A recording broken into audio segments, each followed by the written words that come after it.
이 세상의 모든 사람들은 자기 자신에 대한 인생의 역사를 쓰면서 하루하루를 살아가고 있습니다.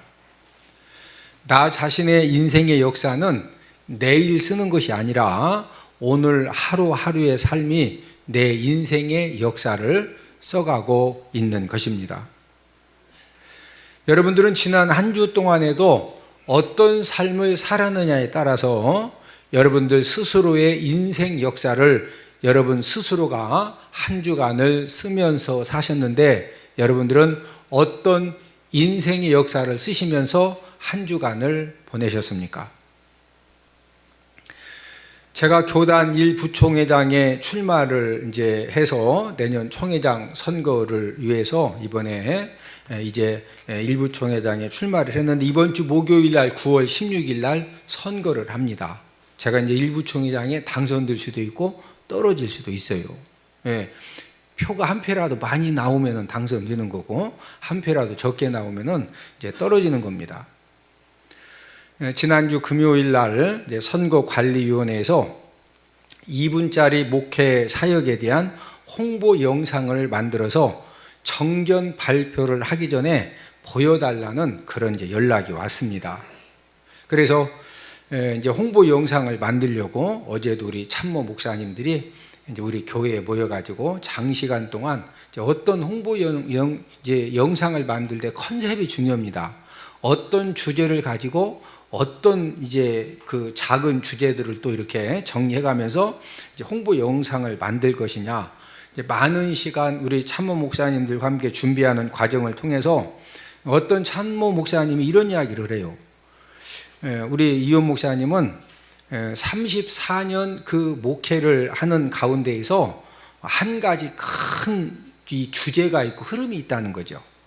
그 주제와 흐름이 무엇이냐면은 34년 담임 목회를 하면서 끊임없이 성도님들의 필요를 채워주는 사역, 또 목사님들의 어떤 목회 현장에서의 필요를 채워주는 이제 그런 사역을 감당했다는 거죠. 그래서 제가 다시 한번 저의 목회 사역을 이렇게 정리를 해보니까 실제적으로 저의 이 목회 사역이 끊임없이 성도님들이 무엇인가 필요로 하고 또 우리 목사님들이 무엇인가 필요로 하면은 그 필요를 채워주기 위해서 남들은 도저히 이렇게 생각하지도 못했던 이제 그런 일들을 감당을 하면서 제가 담임 목회 34년 사역을 감당을 하나님의 은혜로 해왔습니다. 제가 서사는 복교에서 24년 농촌 목회를 하면서 가장 첫 번째 한 일이 뭐냐면요, 우리 성도님들이 예배를 드리러 오셨는데 지금처럼 PPT로 성경을 보여드리는 것이 아니라 자기 성경을 이렇게 이제 펴서 읽어야 되는데 한글을 모르는 성도님들이 많이 계셔요. 평소에는 바느질할 때는요, 이 바늘 눈이 얼마나 좋은지 이 바늘 구멍에다 실도 그냥 한 번에 싹 껴. 그런데 갑자기 성경을 읽자 하면은요, 눈이 안 보인다는 거예요. 눈이 안 보여가지고 이게 뭐냐면 이제 글을 모르시는 겁니다. 그러니까 글을 모른다고는 말씀을 못 하시고 시력이 정말로 좋은데도 이제 눈이 안 보인다고 그냥 성경 막 이러시는 거예요. 이제 이런 이제 성도님들이 많이 계셨기 때문에 하나님이 첫 번째 저에게 어떤 이제 일을 하게 하셨느냐면은, 그렇구나.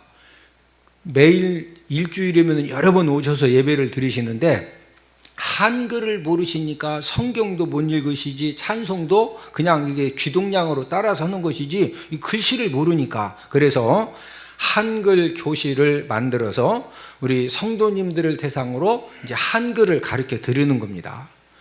또 이제 가장 심각한 것은 뭐냐면은 서산 이제 시내에 장을 보러 가셨다가 이제 우리 교회 동네가 사길이거든요. 그러면은 이 시내버스에 사길이라고 이렇게 써 있는 차를 타야 될 거 아니에요? 글씨를 모르시니까 글씨를 보고 그 차를 타는 것이 아니라 동네 사람들 중에 아는 사람이 있느냐, 그 사람 탔으면 같이 따라 타는 거예요. 근데 이제 문제는 그 사람이 사길이로 가려고 탄 것이 아니라 친정에 가려고 다른 데 가는 차를 탔는데 그 사람 보고 탔다가 이상한 데로 가는 거예요. 무슨 말인지 이해가 되세요? 평생을 글을 모르셔가지고 눈치껏 인생을 사시는 겁니다. 그래서 제가 이제 한글 교실을 이제 개설을 해서 우리 성도님들에게 한글을 가르쳐 드리니까 동네 분들도 우리도 좀 가르쳐 달라고 해서, 그래서 이제 기역, 니은, 디귿 해서 다른 건 몰라도 자기 이름은 알아야 되잖아요. 박원천 오면은 이게 지금 자기 이름을 못 쓴 사람이 있다니까요, 박원천은. 그리고 사기리는 알아야 될 거 아니에요. 어디는 알아야 돼? 사기리. 그래야 버스 타고 이상한 데를 안 가겠죠. 바쁜데 엉뚱한데 저 사람 탔다고 막 친정집 가는데 같이 따라가면 되겠어요? 예. 그래서 이제 한글 교실을 통해서 한글을 가르쳐 드렸습니다. 또 이제 어느 정도 지났는데, 중학교를 다닌 적이 없는 분들은요, 영어 알파벳을 모르시는 거예요. A, B, C, D. 아마 이 중에서도 중학교를 다니신 분들은 A, B, C 대문자, 소문자 다 잘 쓰시죠. 그러나 중학교를 다니지 않으신 분들은요, 진짜 A, B, C를 모르시는 겁니다. 그래서 기본적인 여러 가지 이제 생활 속에서 A, B, C를 몰라서 어려움을 당하시기 때문에 영어 교실을 개설을 해가지고, 또 우리 성도님들을 대상으로 또 지역 주민들을 대상으로 우리가 다른 건 몰라도 영어 알파벳은 알아야 그래도 영어 A, B, C는 알아야 되지 않겠느냐, 이렇게 해서 영어를 가르쳐 드렸습니다. 또 이제 한참 또 목회를 하다 보니까 우리 권사님이 우체국에 이렇게 오토바이를 타고 일을 보러 가셨다가 차하고 교통사고가 난 거예요. 그래서 저에게 연락이 왔습니다. 그래서 제가 이제 차를 타고서 빨리 사고 현장에 갔더니, 교통사고가 왜 났느냐, 이 이제 트럭 운전하시는 분이 잘못해서 사고가 난 겁니다. 사고가 났는데 우리 권사님은 오토바이 면허증이 없는 겁니다. 그러니까 오토바이 면허증이 없는 것 때문에 그 사고 난 거에 트럭 운전수가 잘못했음에도 불구하고 그걸 혼박 다 뒤집어 쓰고서 꼼짝 못 오시는 거예요. 그리고 제가 가서, 여러분, 무면허 운전을 했으면은요, 무면허에 대한 벌금을 내는 거고, 교통사고에서 잘잘못은 또 다른 겁니다. 그래서 이제 우리 권사님이 오토바이 면허증이 없어가지고 교통사고가 나니까 그걸 혼박 다 뒤집어 쓰고, 이런 일들을 우리 집사님들도 여러 번 당하니까, 가만히 봤더니 주일날이면은요, 이제 초창기에는, 지금은 다 차 타고 오지만 초창기에는 다 오토바이 타고 오셨거든. 그러니까 오토바이를 타고 거의 오시는 분들 99%가 면허증은 없이 그냥 타는 겁니다. 그래서 이게 평소에는 문제가 안 되는데 사고가 나면은 오토바이 무면허 때문에 여러 가지 문제가 있어서 오토바이 면허증을 따드려야 되겠다. 이제 성도님들이 지금 필요한 거 맞죠? 다 무면허로 타고 다니니까. 그래서 제가 오토바이 그 이제 시험을 태안에서 이렇게 시험장이 있어서 가서 봤더니 그 오토바이 그 코스가 있더라고요. 코스가 이렇게 생긴 거 다 사진 찍어가지고 고북 초등학교에다가 오토바이 코스 실기 볼 거 다 그리고, 그 다음에 또 필기 시험을 보는데 OX인데 50점 이상 맞아야 돼요.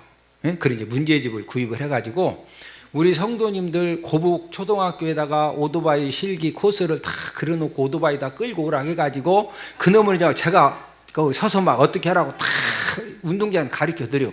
그러고 난 다음에 일단 필기 시험에서 50점 이상 맞아야 되거든요. 그러니까 또 이제 필기 이제 공부를 가르치는 거예요. 그래가지고 이제 봉고차에다 12명씩 태워가지고 태안에 가서 이제 그 오토바이 면허증을 따들이기 시작하니까 우리 사기리 동네 분들이, 아니 왜 교인들만 따주냐, 우리도 따달라, 그럼 오셔라, 이래가지고 이제 오토바이 막 고북 초등학교 가서 이거 가르치고 이거 이제 필기 가르쳐가지고 다 따들이니까 고북 면에서, 아니 왜 사기리만 가르쳐주냐, 우리 고북 면민들도 가르쳐달라, 이래가지고요 고북 면민들이 거의 다 오토바이 무면허입니다. 이분들이 공부를 하러 왔는데 하도 많아가지고 이게 태안까지 차로 막 관광차로 대절해도 안 되는 거예요. 그래서 서산 경찰서에 제가 이제 그때는 경목이었기 때문에 이제 고북 면민들이 이렇게 오토바이 면허증을 따려고 온 사람이 이렇게 많은데, 아예 그냥 태안에 있는 그 오토바이 시험장을 고북 중학교로 임시 이동을 해서 거기에다가 그려놓고 거기서 시험을 보자, 이래가지고 고북 면민들을 다 대상으로 제가 또 막 필기, 일단 50점 이상 맞아야 되니까 그걸 또 가르쳐가지고 제가 이제 고북 면민들을 거의 다 제가 오토바이 면허증을 다 따드렸어요. 그 다음에는 또 우리 집사님 한 분이 이제 자동차 이제 무면허 운전을 하다가 교통 이제 사고가 난 거예요. 근데 또 전화가 온 거예요. 목사님, 아이고 죄송한데 제가 실은요 그 무면허로 운전을 했는데 이게 접촉 사고가 나가지고 이제 시골에서는 뭐 이렇게 뭐 어떤 어려움이 생기면 꼭 목회자를 찾기 때문에 가서 봤더니, 그러고 나서 봤더니 우리 사기 동네 우리 성도님들부터 운전은 막 택시 나라시 기사처럼 잘하는데 거의 다 무면허입니다. 왜? 이 필기시험 그때가 이제 1종이 80점이고 2종이 70점이 이게 안 되는 거예요. 그래서 이제 그 자동차 운전면허 필기시험 공부를 가르쳐서 제가 99% 이제 합격을 시켜드렸는데, 이 그 운전면허 필기시험 공부할 때 그 저기가 있어야 되지 않아요? 그 사진 찍어놓은 게 있어야 되지 않아요? 그런데 저는 그 사진이 없는 줄 알고 이제 일부 총회장 출마해가지고 홍보 영상을 만들려고 어제 막 하는데 우리 집사람이 50주년 희년 행사할 때 거기 있는 것 같다고 그래서 그 서산은폭교 연락해서 찾아냈어요. 여기 한번 자동차 운전면허 1종 2종 필기시험 공부 밑에 보면 2000년이라고 써 있죠. 예, 저걸 어제 찾아낸 거예요. 지금 연도가 2000년 맞죠? 예, 이제 저를 보셔. 그만 보시고. 예? 제가 이제 5년 동안 그 고북 면민들을 대상으로 자동차 운전 이론 필기 시험 공부를 가르쳐서 아마 전국에서 면 단위에서 고북 면이 이 자동차 운전 그 면허증 보유율이 1위입니다. 뭐 제가 할 때 그때 안 믿는 사람들 막 전부 다 와서 제가 다 따드렸거든요. 이렇게 이제 성도님들을 섬기는 사역을 했는데 하나님이 어느 날 저에게 이제 무엇을 또 보게 하셨느냐면은 우리 목사님들의 필요를 하나님이 또 보게 하신 겁니다. 목사님들의 최고의 고민이 여러분들은 무엇일 것 같아요? 전 세계 목사님들이 가장 큰 고민이 있는데 가장 큰 고민이 여러분들은 뭐라고 생각을 하세요? 가장 큰 고민은요, 우리 목사님들이 정말로 성경 66권을 잘 배워서 잘 정리해서 성도님들에게 잘 가르쳐 주기를 원하는 그런 가장 큰 고민이 있습니다. 왜 그러느냐면은 이제 신학을 공부 안 해보신 분들은 아니 목사님 신학대학원에 가면은 거기에서 다 성경 가르쳐 주지 않습니까? 이렇게 이제 오해를 하실 수가 있는데, 신학대학은 왜 신학대학이냐? 신학을 가르쳐 주는 대학이라 신학대학이요. 성경을 가르쳐 주는 것이 아니라 신학을 가르쳐 줘요. 신학대학원, 왜 대학원이냐? 신학을 가르쳐 주는 대학원이라 신학대학원이요. 그래서 아마 우리 교회에도 이렇게 신학교를 다니신 분들이 계시는데, 그래서 신학교에 가면은요, 칼바르트 신학, 신정통주의 신학, 근본주의 신학, 개혁 신학, 칼빈 신학, 아르미니 신학, 이런 그 신학을 공부하는 겁니다. 신학. 그러다 보니까 성경에 대해서는 이제 많은 공부를 할 수가 없습니다. 그래서 우리 목사님들의 최고의 목마름은 뭐냐면요, 우리 목사님들 수준에 맞는 그런 이제 이 성경을 공부하는 것이 우리 목사님들의 최고의 목마름입니다. 문제는 성경 66권을 성경을 가지고 가르치는 학교가 전 세계에 한 곳도 없다는 것입니다. 근데 자꾸 하나님이 저에게 우리 목사님들이 정말로 목사님들 수준에 맞는 성경 공부를 통해서 성경을 잘 배우고 정리해서 성도님들에게 잘 가르치기를 원하시는데, 뭐 제가 알아봐도 그런 거 가르쳐주는 학교도 없고 가르쳐주는 곳도 없고, 이걸 어떻게 좀 도와드려야 될까, 이런 고민을 하다가 제가 이제 성경 66권을 목사님들 눈높이에 맞게 또 목사님들 필요에 맞게 연구를 하고 정리를 하고, 그렇게 해서 성경 66권을 가르치는 학교를 18년 전에 제가 이제 만들었습니다. 그래서 여러분들, 제가 이제 코로나가 아닐 때는 울산에 가서 세미나도 하고 서울에 가서 세미나, 부산도 가고 전국을 다니면서 성경 맥잡기 세미나를 하는데, 이 성경 맥잡기 세미나는 뭐냐? 공개 강좌 세미나를 통해서 우리 목사님들이 그렇게 갈급해하는 정말로 이 목사님들 수준의 눈높이의 필요에 맞는 성경 공부냐, 이걸 목사님들이 오셔서 한번 경험해 보시라는 거죠. 그래서 이제 이 성경 맥잡기 세미나에 많은 목사님들이 참여를 해서 우리 목사님들은 강의를 딱 1시간 반만 들으시면은요, 이게 진짜 우리 목사님들에게 필요한 공부냐 아닌지 바로 분별이 되거든요. 그러면 이제 성경 맥잡기 모세오경을 공부하신 목사님들이 이제 성경 66권을 공부하는 이제 이 바이블 맥 아카데미 학교에 이제 등록을 해서, 그래서 한 달에 한 번씩 우리 교회, 전국에서 목사님, 우리 교회에 지금 목사님들 숙박 시설이 7계층으로 되어 있어요. 7계층. 예, 거기에서 오시는 목사님들이 월요일부터 수요일까지 숙박하시면서 이제 공부를 1년 동안 하시고, 1년 동안 공부하신 다음에 이제 개교에 가셔서 저에게 공부한 이 성경을 이제 그대로 또 이제 우리 성도님들에게 가르쳐 드립니다. 성경 66권을 가르친 학교를 18년째 운영을 하다 보니까 또 이제 어떤 또 필요가 제 눈에 보이냐면은, 우리 목사님들과 성도님들이 이해하기 쉬운 그런 성경책이 필요하다. 이제 그런 필요성을 느껴서 제가 2010년도에 맥성경을 제작을 했습니다. 우리 방송실. 이제 여러분들 보는 왼쪽이 첫 번째 나온 맥성경이고, 그 다음에 이제 나온 성경이 중간이 맥성경 플러스이고, 요즘 나온 성경이 명명품 성경입니다. 제가 제작을 한 거예요. 할렐루야.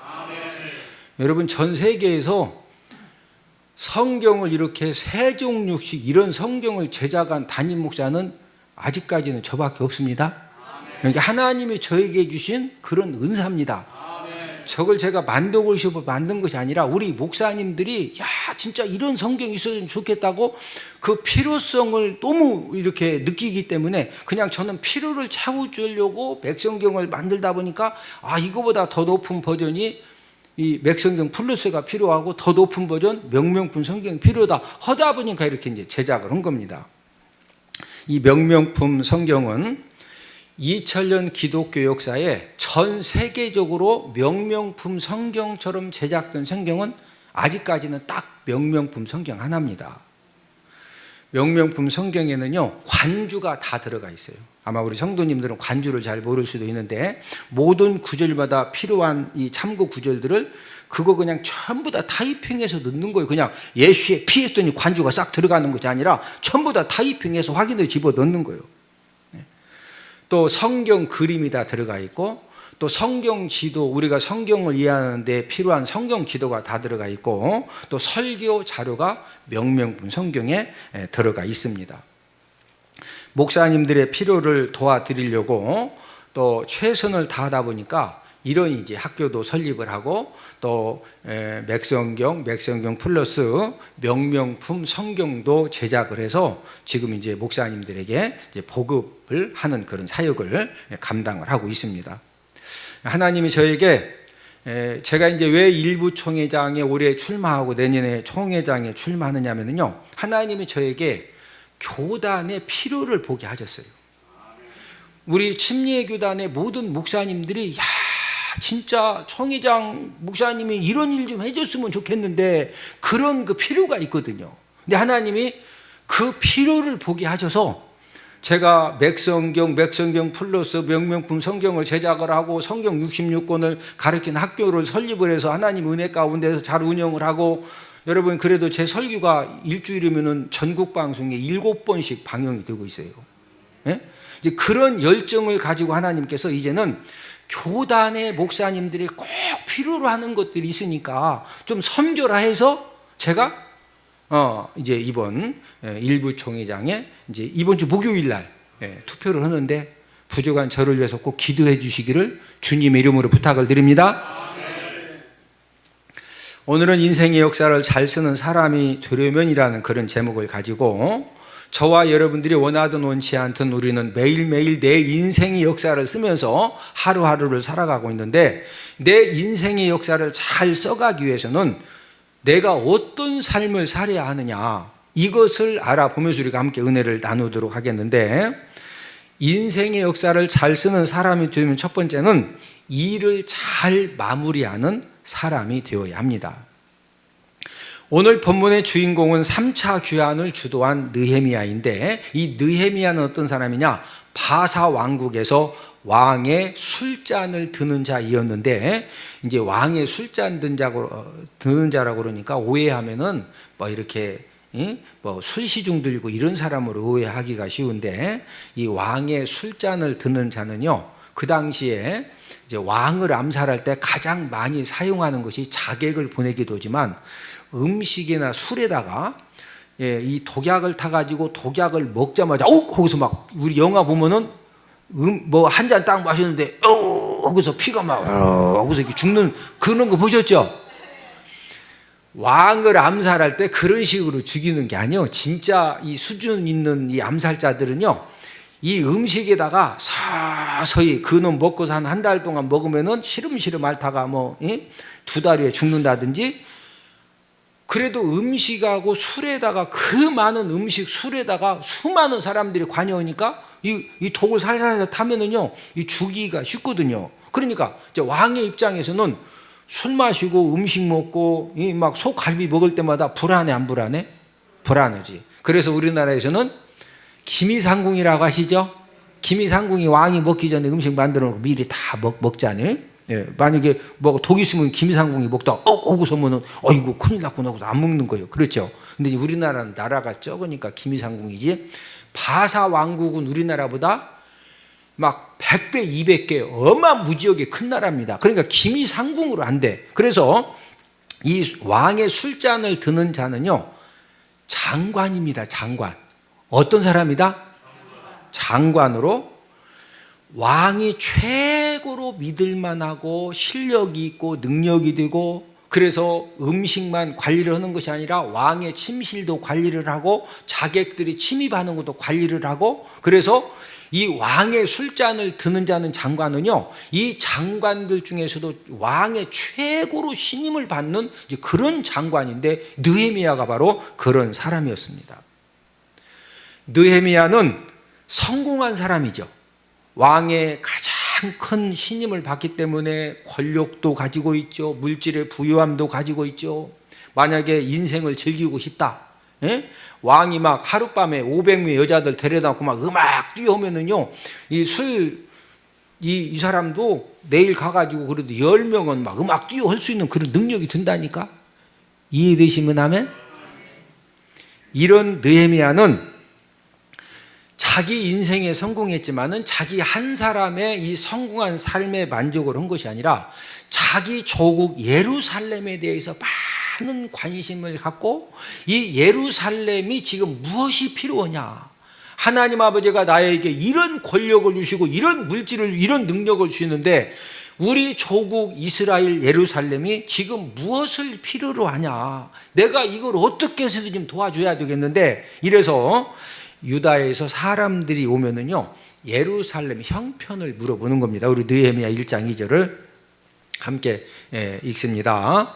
내 형제들 가운데 하나인 하나니가 두어 사람과 함께 유다에서 내게 이르렀기로 유다와 예루살렘 사람들의 형편을 물은즉. 이 느헤미야가 어떻게 하면은 내 조국 이스라엘 예루살렘에 그 필요한 것들을 내가 도와줄 수가 있을까? 그래서 물어봤더니 유다에서 온 사람들이 뭐라고 보고를 하느냐? 장관님, 지금 예루살렘 성은 다 허물어져 있고 성문들은 불탄 상태로 있기 때문에 적군들이 쳐들어오면은요, 아무런 힘도 못 써보고 계속 어려움을 당하고 진짜 너무 힘든 그런 가운데 있습니다. 이렇게 이제 보고를 하는 겁니다. 느헤미야 1장 3절을 함께 읽습니다. 큰 환난을 당하고 능욕을 받으며 예루살렘 성은 허물어지고 성문들은 불탔다 하는지라.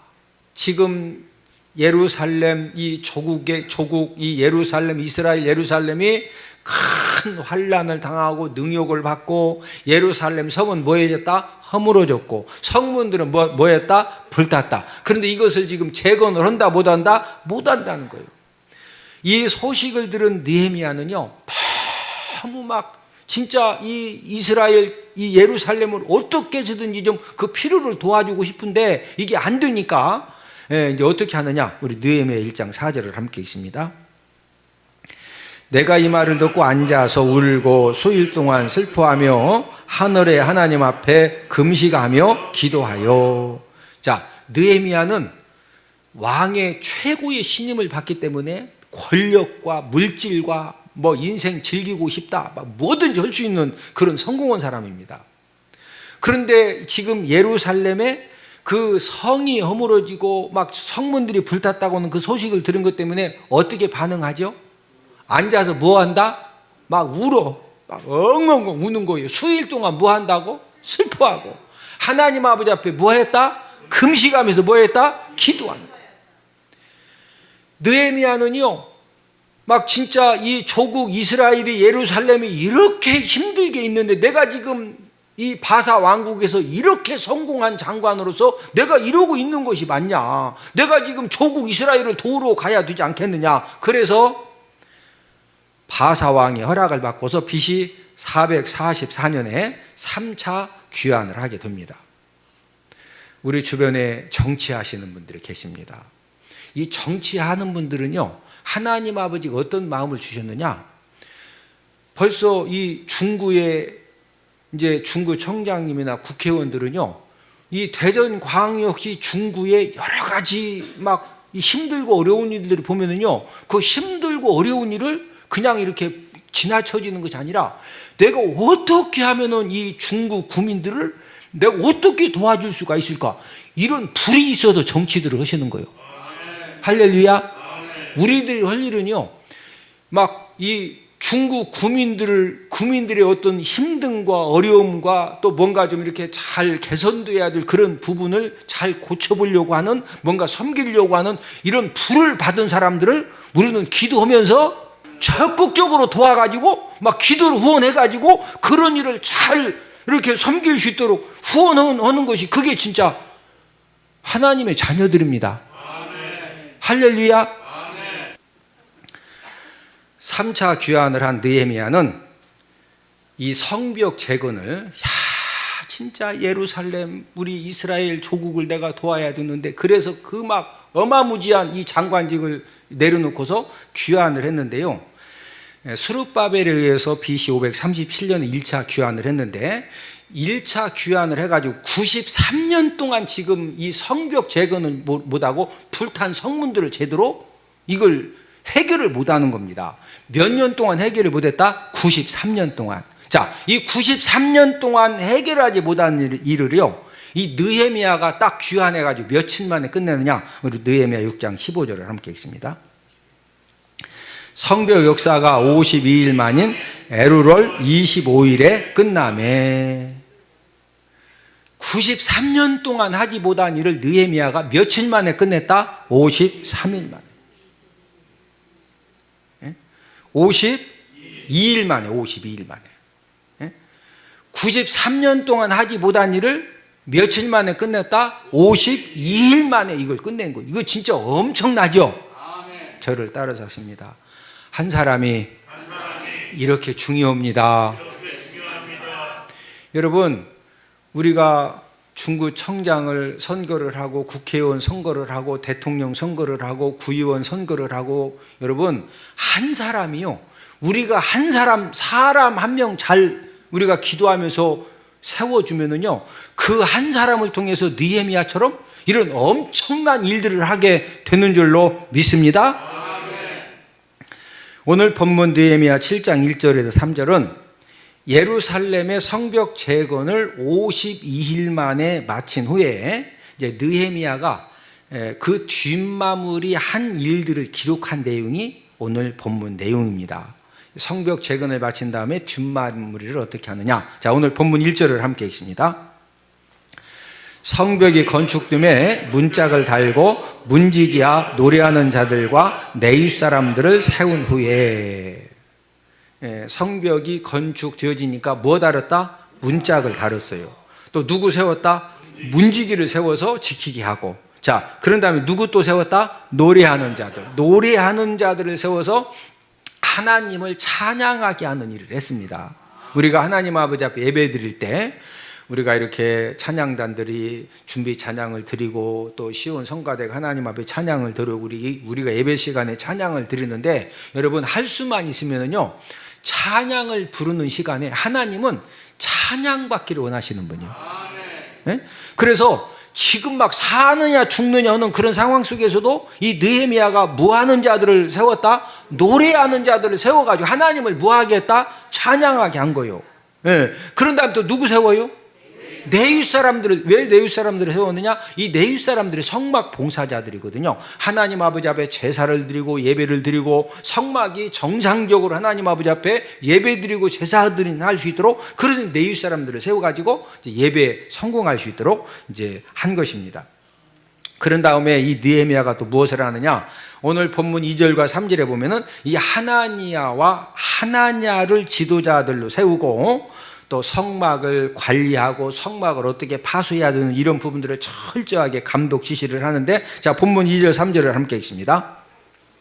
내 아우 하나니와 영문에 관한 하나냐가 함께 예루살렘을 다스리게 하였는데, 내가 그들에게 이르기를 해가 높이 뜨기 전에는 예루살렘 성문을 열지 말고 아직 파수할 때 곧 문을 닫고 빗장을 지르며. 지금 느헤미야가 성벽 재건만 딱 끝냈다, 뒷마무리들을 계속 힘쓴다? 뒷마무리를 계속 힘쓰고 있습니다.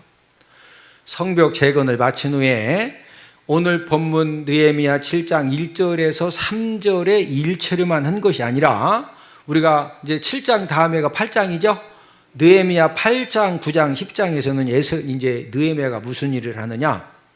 지금 이제 성벽을 재건을 했는데 가장 큰 문제가 뭐냐면요, 예루살렘 성 안에 이제 살고 있는 사람들은 적군들이 딱 쳐들어오면은, 자 김정은이가 만약에 우리나라를 공격을 하면은 울릉도를 먼저 공격할 것 같아요? 서울을 먼저 공격할 것 같아요? 예. 여러분 서울만 초토화 시키면은요 우리나라가 거의 마비 상태에 들어갑니다. 그러니까 먼저 그 공격하죠. 울릉도를 뭐로 공격하냐고. 자 이스라엘도 적군들이 딱 쳐들어오면은 베들레헴을 공격한다, 예루살렘을 공격을 한다. 예루살렘. 그러니까 예루살렘 성 안에 살고 있으면 적군들이 쳐들어왔을 때 만약에 군사력이 안 되면 첫 번째로 누가 죽어야 돼? 그 성 안에 살고 있는 사람들이 먼저 죽어야 돼요. 그러니까 성벽을 재건했지만은 그 성 안에서 목숨 걸고 이 성을 지켜야 될 사람들이 필요한데 서로 예루살렘 성 안에 안 살려고 그래요. 왜? 먼저 죽어야 되니까. 그래서 8장, 9장, 10장에서 에스라 선지자를 통해서 종교 개혁을 일으킵니다. 우리나라 누가 지키느냐? 내 나라 우리가 목숨 걸고 지켜야 되지 않겠나? 이런 종교 개혁을 일으킨 다음에 그 다음에 11장에서 이제 딱 강경수를 띄우는 겁니다. 우리 조국 누가 지켜야 됩니까? 우리가 지켜야 됩니다. 예루살렘 성 누가 지켜야 돼? 우리가 지켜야 돼요. 그러면은 다 안 살려고 하면은 누가 지키느냐? 예? 그래서 이제 이 느헤미야가 우리 투표하자. 심지를 딱 뽑아서 심지 뽑히는 사람은 예루살렘 성 안에 살기로 하자. 예를 들어서 이제 10만 명이 필요한데 자원자를 모집했더니 8천 명이 모집되고 9만 2천 명이 부족한 거예요.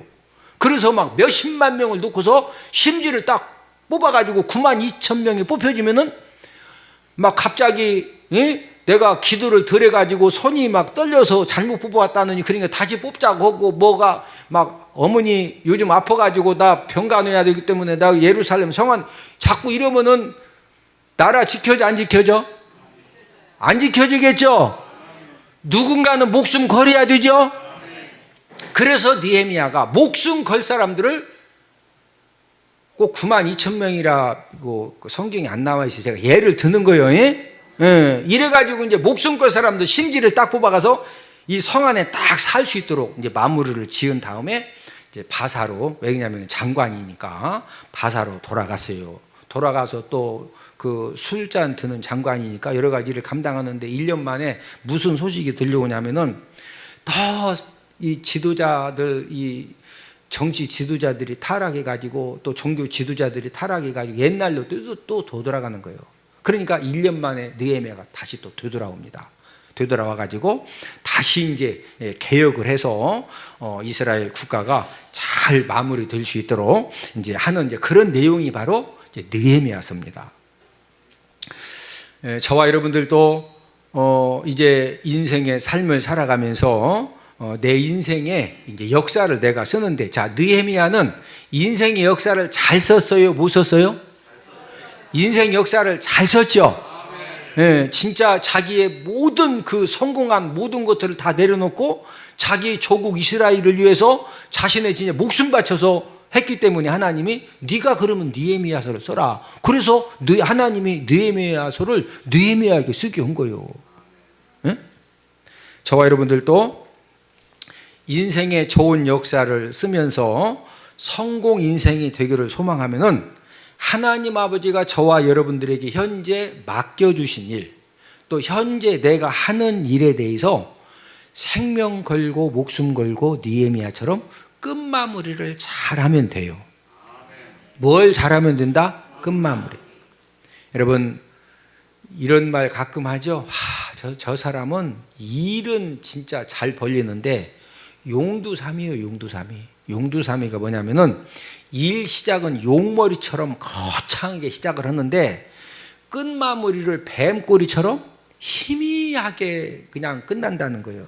그러니까 믿을 수가 없다는 거예요. 막 입은 얼마나 풍성한지 그냥 막 태산도 옮길 것 같은데 나무 한 나무도 안 옮겨놨어. 예? 그러면은 그게 뭐요? 성공할 수 있어요, 없어요? 절대 못하는 거예요.